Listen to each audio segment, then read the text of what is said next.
যে ঘটনাটা ঘটছে আমরা সত্যি দুঃখিত। এটা আনএক্সপেক্টেড একটা ঘটনা এবং এটার জন্য তদন্ত কমিটি করা হয়েছে এবং আশা করি ইনশাআল্লাহ ভবিষ্যতে যাতে এটা কিভাবে প্রিভেনশন করা যায় তা আমরা সর্বোচ্চ চেষ্টা করছি বিএসবিআর পক্ষ থেকে। আমাদের একটা তদন্ত কমিটি হয়েছে এবং এখানে ক্যাপ্টেন এনামকে আহ্বায়ক করে আমরা একটা কমিটি তৈরি করেছি ৫ সদস্যের। আমাদের তরফ থেকে একটা তদন্ত হবে। আসলে ঘটনাটা কেন ঘটলো সেটা একটু দেখার বিষয় আছে। এখনই এই মুহূর্তে হঠাৎ করে কোনো মন্তব্য করাটা ঠিক না। আপনি সত্যি কথাই বলেছেন যে একটা গ্রিন ইয়ার্ডে যদি এই ধরনের ঘটনা ঘটে তাহলে কেনই আর গ্রিন ইয়ার্ড করা, তাই তো? বাট আমরা চেষ্টা করব যাতে এটার তদন্ত হয় এবং তার আসল বিষয়টা বেরিয়ে আসে এবং ভবিষ্যতে যাতে এই ধরনের ঘটনা না ঘটে সেই পদক্ষেপটা আমাদের এখন বিবেচনার বিষয়। যারা আহত হয়েছে তাদেরকে তাদের সুচিকিৎসা নিশ্চিত করার জন্য আমাদের সকল কার্যক্রম অব্যাহত রয়েছে, আমরা কাজ করছি। এক্সপ্লোসিভ দপ্তরের যারা এক্সপার্ট আছে তারা এসেছে এবং আমাদের এই বিষয়ে যারা এক্সপার্ট আছে তারাও এসেছে, তাদের সাথে পরামর্শ করেই কিন্তু আমরা এখন ওয়াশ আউটের যে ব্যবস্থা সেটি নেওয়া হচ্ছে। আমরা বিশ্বাস করি যে আমাদের সামনে এটি সবচেয়ে ভালো অপশন। তবে আমরা এটিও নিশ্চিত হতে চাই তাদের কাছে যারা এক্সপার্ট আছে যেন আর কোনো ভাবে কেউ ক্ষতিগ্রস্ত না হয়, কোনো প্রাণহানি না।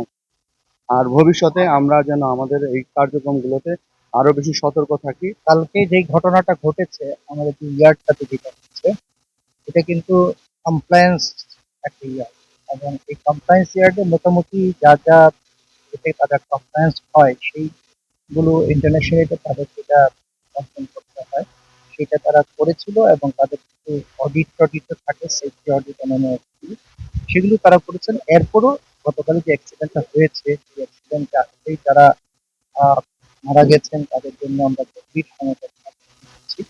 এবং যারা এখনো আহত আছেন, আহ, সুস্থ আছেন, তাদের সুস্থতার জন্য করি এবং সর্বোচ্চ ব্যবস্থা আপনারা জানেন হয়েছে।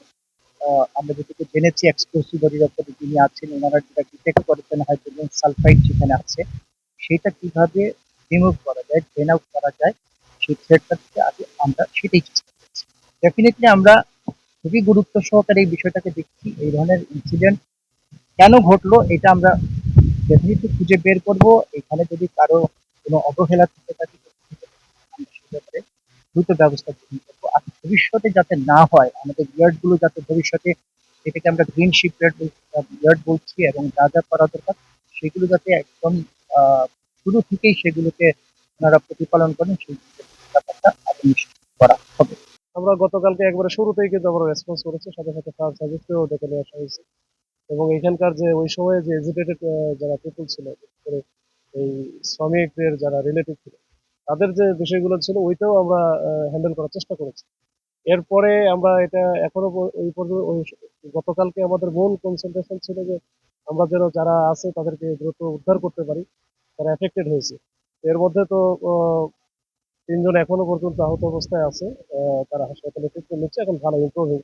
আর বাদ বাকি তো ৯ জন এখানে নিহত হয়েছেন। যে এখানে কোনো ধরনের কোনো গাফিলতি বা অবহেলা বা এই কর্তৃপক্ষের কোনো কিছু ছিল কিনা সেটা আমরা একটু ধারণা নিয়ে তারপর আমরা ফুল আইনগত ব্যবস্থা নিই। খবরের কাগজ, নিখাত, নির্ভীক, নিরপেক্ষ।